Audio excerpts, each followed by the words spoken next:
Welcome to Pankaj commerce classes. आप सभी Jharkhand PGT aspirants का एक बार फिर से हमारे चैनल पे स्वागत है। आज हम आपके लिए लेकर के आए प्रैक्टिस सेट 20 जिसमें कि हैं 30 क्वेश्चंस। आइए हम स्टार्ट करते हैं आज का सेशन। तो आज का हमारा फर्स्ट क्वेश्चन है, कुछ दशाओं में कुछ व्यक्तियों की आय करदाता की आय में सम्मिलित की जाती है, इसे कहते हैं। In certain cases income of some persons are included in the income of SSC, it is called. Option देखिए ए, आय का मिलाना यानी कि क्लबिंग ऑफ इनकम, बी आय को बढ़ाना, इंक्रीज ऑफ इनकम, सी इनमें से कोई नहीं, नन ऑफ दिस, डी एकीकृत आय, एग्रीगेटेड इनकम। तो देखिए कुछ दशाओं में से जैसे जिनमें माइनर के केसेज होते हैं तो उसमें क्या करते हैं कि उनके जो भी मेजर यानी कि उनके गार्जियन की माता पिता, उनमें जिसकी भी आय ज़्यादा होती है उसके में क्लब कर देते हैं, इनकम को ऐड कर देते हैं उसको। तो देखिए ये जो इसको क्या कहते हैं इस प्रक्रिया को, तो इसको बोलते हैं आय का मिलाना। राइट आंसर होगा A, clubbing of income. Next question is, एक अवयस्क बच्चे की आय निम्नलिखित की कुल आय में शामिल की जाती।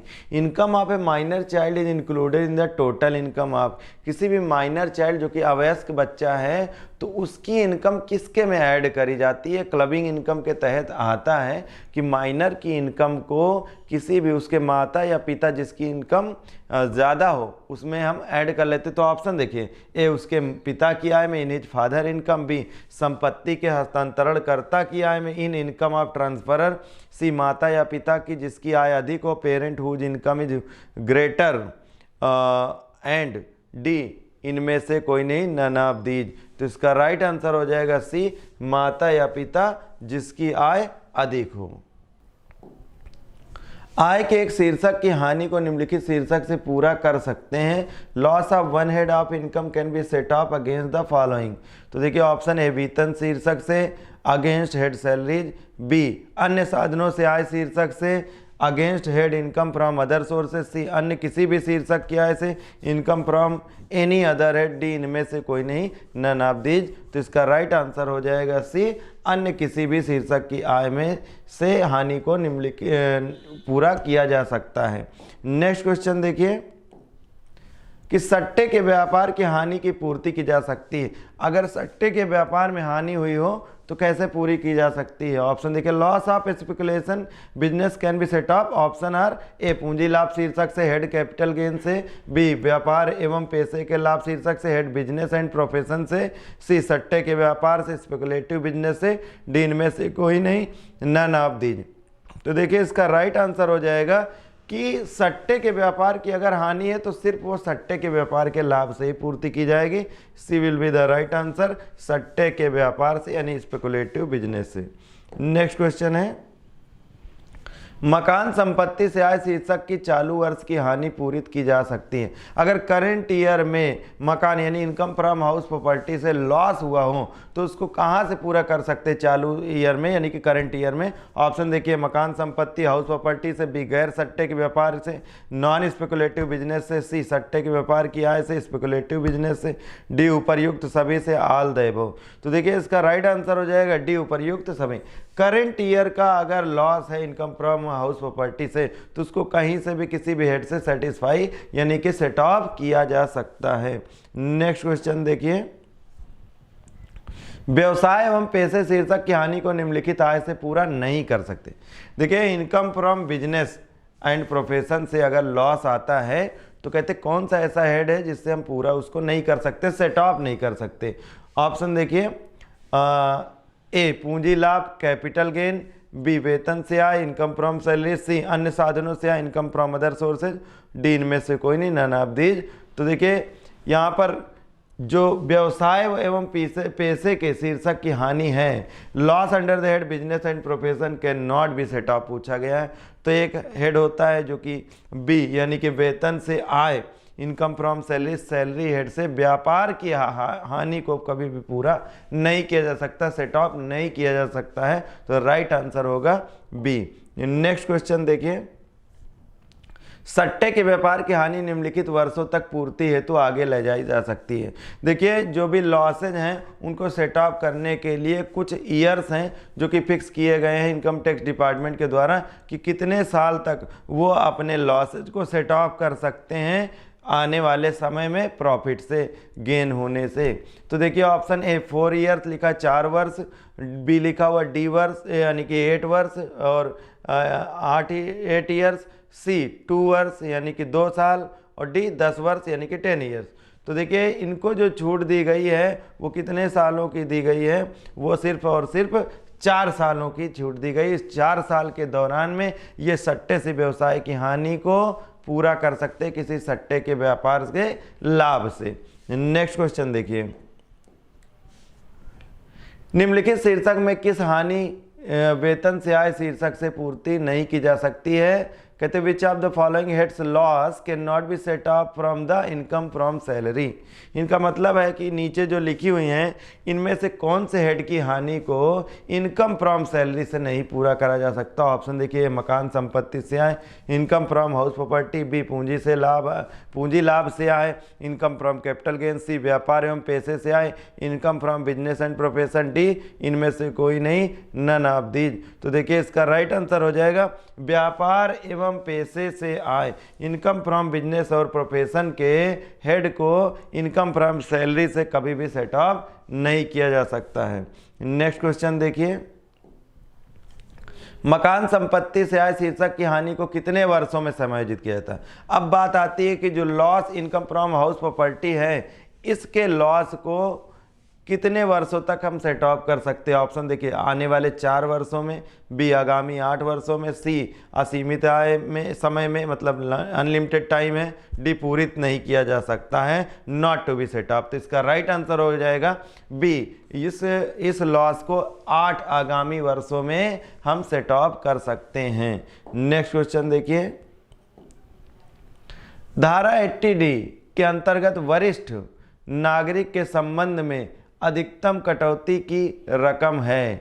Under section 80D in case of senior citizen maximum deduction is allowed. Option देखिए 20,000, बी 40,000, सी 15,000, डी इनमें से कोई नहीं। तो देखिए इसका राइट आंसर हो जाएगा डी, इनमें से कोई नहीं। नेक्स्ट क्वेश्चन देखिए, धारा 80P की कटौती प्रदान की जाती है। Deduction under section 80P is allowed to a company को यानी कि बी सहकारी समिति को, सी फर्म को, डी इनमें से कोई नहीं। तो इसका राइट आंसर हो जाएगा कि सहकारी समिति को under section 80P deduction allowed किया जाता है। नेक्स्ट क्वेश्चन देखिए, करदाता के बच्चों की शिक्षा के संबंध में शिक्षण शुल्क की कटौती को निम्नलिखित धारा में सम्मिलित किया जाएगा। Tuition fees of SSC children shall be covered for deduction under following section. Option देखिए, धारा 80D, बी धारा 80E, सी धारा 80C, डी धारा 80 और ट्रिपल सी। तो देखिए इसका राइट आंसर हो जाएगा सी, दैट इज 80C के तहत यानी सेक्शन 80C में करदाता के बच्चों की शिक्षा के संबंध में शिक्षण शुल्क की कटौती को जो है शामिल किया जाएगा। नेक्स्ट क्वेश्चन देखिए,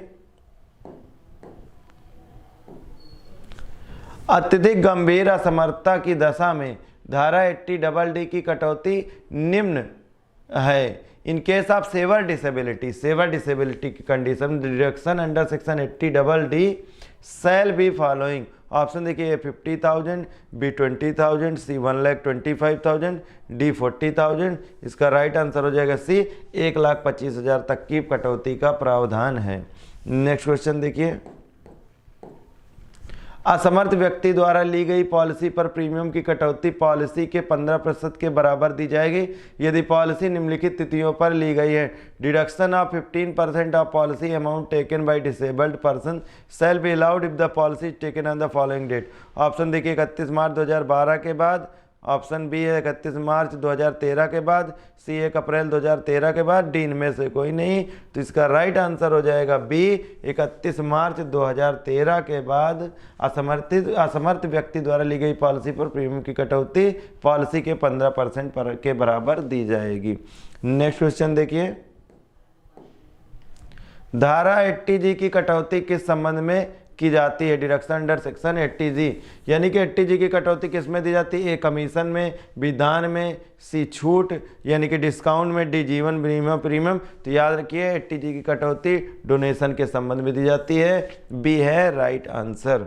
नेक्स्ट क्वेश्चन देखिए, स्वास्थ्य बीमा के संबंध में चुकाई गई रकम के संबंध में कटौती की रकम होती है। Amount of deduction regarding payment of health insurance shall be, option देखिए 25,000, बी 20,000, सी 10,000, डी इनमें से कोई नहीं। तो इसका राइट आंसर है कि 25,000 का अमाउंट तक का डिडक्शन का प्रावधान है इसमें।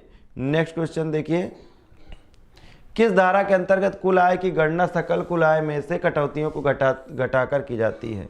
Total income is calculated after deducting deduction from grass total income, मतलब ग्रास टोटल इनकम से कौन से डिडक्शंस को घटाने के बाद ही उसको टोटल इनकम कैलकुलेट की जाती है? तो अंडर सेक्शन देखिए, option A under section 80D, B under section 80G, C under section 80C से 80U तक का, डी इनमें से कोई नहीं। तो राइट आंसर सी कि एक बार ग्रास टोटल इनकम जब कैलकुलेट कर लेते हैं तो 80C से लेकर के 80U तक के सारे डिडक्शन को घटाते, उसके बाद ही में टोटल इनकम होता और टोटल इनकम को पर ही टैक्सेबल यानी कि टैक्स लगाया जाता है। नेक्स्ट क्वेश्चन देखिए, धारा 80 TTA के अंतर्गत अधिकतम कटौती निम्नलिखित है। Maximum deduction under section 80 TTA is the following, option देखिए ए 40,000, बी 10,000, सी 25,000 और डी इनमें से कोई नहीं। तो इसका राइट आंसर हो जाएगा बी, दैट इज 10,000 तक की इनमें maximum deduction under section 80 TTA दिया गया है। नेक्स्ट क्वेश्चन देखिए, एक व्यक्ति की पूंजी लाभ शीर्षक की आय ₹80,000 है और उसकी अन्य कोई भी आय नहीं, तो उसकी सकल कुल आय कितनी होगी? कहते हैं कि an individual has income under head capital gain, सिर्फ इनकी कैपिटल गेन से ही आय है और इनकी कहते हैं कि अगर सिर्फ कैपिटल गेन से ही आय हो रही, पूंजी लाभ से ही आय हो रही है, कोई इनकम नहीं, तो इनका GTI यानी कि ग्रास टोटल इनकम इनका कितना होगा? ऑप्शन देखिए 40,000, बी 20,000, सी 80,000, डी कुछ भी नहीं। तो राइट आंसर है, कोई ज़रूरी नहीं किसी दूसरे हेड में इनकम हो, अगर एक ही हेड में इनकम है तो उसी से ही total gross total income calculate कर ली जाएगी। नेक्स्ट क्वेश्चन देखिए, कुल आय को निम्नलिखित रकम तक पूर्णांकित किया जाता है, total income is rounded off. जो राउंडिंग ऑफ होती टोटल इनकम में एक जो है ऑप्शन है कि उनको क्या करा जा सकता है? राउंड ऑफ किया जा सकता है। और किस में किया जा सकता है? तो ऑप्शन देखिए 20, बी 10, सी 5 और डी में से कोई नहीं। तो राइट ऑप्शन है बी 10। मतलब ऐसे समझिए कि अगर 97 है तो इसको 100 कर लिया जाएगा, लेकिन अगर 94 है तो इसको 90 कर दिया जाएगा, यानी कि मल्टीपल ऑफ 10 में राउंडेड ऑफ किया जाता है। नेक्स्ट क्वेश्चन देखिए, आय के विवरण का प्रस्तुत किया जाना निम्नलिखित धारा के अंतर्गत होगा। Return of income is submitted under the following section, option A TRT यानी कि 138, बी धारा 139, सी धारा 142, इनमें से कोई नहीं। राइट ऑप्शन है 139। आय के विवरण का प्रस्तुत कहाँ पे किया जाता है? सेक्शन 139(1) के तहत। नेक्स्ट क्वेश्चन देखिए, सर्वोत्तम निर्णय का निर्धारण कहते हैं best judgement assessment is called. एक पक्षी का निर्धारण ex parte assessment, B scrutiny का निर्धारण स्क्रूटनी असेसमेंट, सी करदाता की इच्छा के अनुकूल का निर्धारण assessment according to desire of assessee, D इनमें से कोई नहीं। इसका राइट आंसर है एक पक्षी का निर्धारण को सर्वोत्तम निर्णय का निर्धारण कहते हैं। नेक्स्ट क्वेश्चन देखिए, मांग के नोटिस के जारी होने पर निम्नलिखित दिनों के अंदर अदत्त की रकम चुकानी होती है। Unpaid tax shall be paid within the following days from the issue of notice of demand, यानी कि जब से नोटिस इशू करी जाती है तो उसमें फिर कितने दिनों के अंदर में टैक्स चुकाना होता है। Option A 45 days, option B 31 days, option C 30 days और डी 50 डेज। तो इसका राइट आंसर होगा सी, 30 दिन के अंदर में ही टैक्स को पे करना होता है। नेक्स्ट क्वेश्चन देखिए,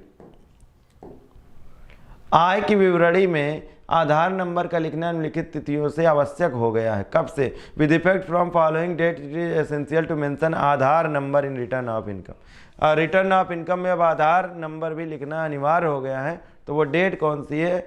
ऑप्शन देखिए 1 जनवरी 2017, ऑप्शन बी 1 जुलाई 2017, ऑप्शन सी 1 दिसंबर 2017, डी 1 फरवरी 2018। तो देखिए ये कब से स्टार्ट किया गया है, इसका राइट आंसर होगा 1 जुलाई 2017 से ही ये मैंडेटरी कर दिया गया है कि आय की विवरणी में आप आधार नंबर भी मेंशन करेंगे। नेक्स्ट क्वेश्चन देखिए,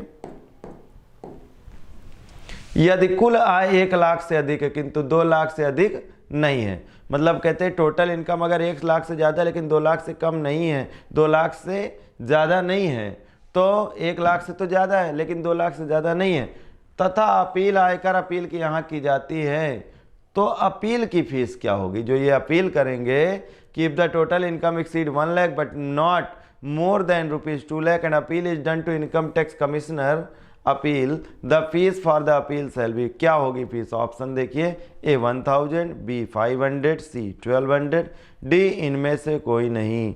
तो देखिए इसका राइट आंसर हो जाएगा बी, 500 रुपये की फीस अपील के तहत लगाई जाएगी, यानी कि अगर आयकर अपील की यहाँ करेंगे तो फीस होगी 500 रुपये। नेक्स्ट क्वेश्चन देखिए, आयकर आयुक्त अपील के यहाँ अपील एक निर्धारण फॉर्म पर की जाती है जिसकी संख्या है, कहते हैं the appeal to income tax commissioner appeal is done on a prescribed form, तो उस फॉर्म की संख्या क्या है? 35, बी 31, सी 33, डी इनमें से कोई नहीं। तो इसका राइट आंसर है ए, दैट इज 35। नेक्स्ट क्वेश्चन देखिए, कर नियोजन में उल्लंघन किया जाता है, disobey is done in tax planning. Option A कानून का, लॉ, बी समाज का, सी सरकार का, डी इनमें से कोई नहीं। तो इसका राइट आंसर हो जाएगा डी, इनमें से कोई नहीं। नेक्स्ट क्वेश्चन है, कर नियोजन है, टैक्स प्लानिंग है, क्या है? वैधानिक है, लीगल है, बी वैधानिक भी है और नैतिक भी, लीगल एंड मोरल बोथ है, सी मोरल है, डी इनमें से कोई नहीं। तो देखिए जो टैक्स प्लानिंग है, ये tax planning income tax department की तरफ से इनकरेज किया जाता है इसके लिए, और ये वैधानिक भी है और नैतिक भी है, मतलब लीगल भी है और ये मोरल भी है। नेक्स्ट क्वेश्चन है, कर नियोजन से निम्नलिखित का कर दायित्व कम होता है, tax planning brings reduction in tax liability of, किसका? एक कंपनी का, बी एक व्यक्ति एन इंडिविजुअल का, सी हिंदू अनडिवाइडेड फैमिली हिंदू अविभाजित परिवार का, और डी उपरोक्त सभी। तो इसका राइट आंसर हो जाएगा डी, इन सभी का अगर टैक्स प्लानिंग करते तो इनके टैक्सेस में रिडक्शन आती है। तो ये पूरे के पूरे मतलब कंपनी, व्यक्ति या हिंदू अविभाजित परिवार, इन सभी के टैक्स में रिडक्शन होता है। और आज का हमारा लास्ट क्वेश्चन है, दंडनीय अपराध है, पनिशेबल क्राइम इज ए कर नियोजन टैक्स प्लानिंग, बी कर बचाव टैक्स एवाइडेंस, सी कर अपवंचन टैक्स इवेजन, डी इनमें से कोई नहीं, नन ऑफ दीज। तो इसका राइट आंसर हो जाएगा सी कर अपवंचन टैक्स इवेजन। देखिए इस दंडनीय अपराध में आता है इनकम टैक्स के तहत, और टैक्स प्लानिंग की सुविधा तो इनकम टैक्स डिपार्टमेंट ही इनकरेज करता है। ठीक है, टैक्स एवाइडेंस क्या होता है? टैक्स एवाइडेंस कुछ लूप होल्स को ढूंढ करके कुछ जो टैक्स के एक्सपर्ट होते हैं वो लोग ऐसा कर जाते हैं, तो ये तो कानून की कमी के तहत तो वो अपने बचाव वो उस जगह पर भी कर जाते हैं। लेकिन ये जो टैक्स इवेजन है, जो टैक्स से बचने वाली बात है, तो इनके तहत जो ये दंडनीय अपराध है इनकम टैक्स के तहत। So these were the 30 questions of income tax practice set number 20, hoping that you have understand very well. Thanks for watching.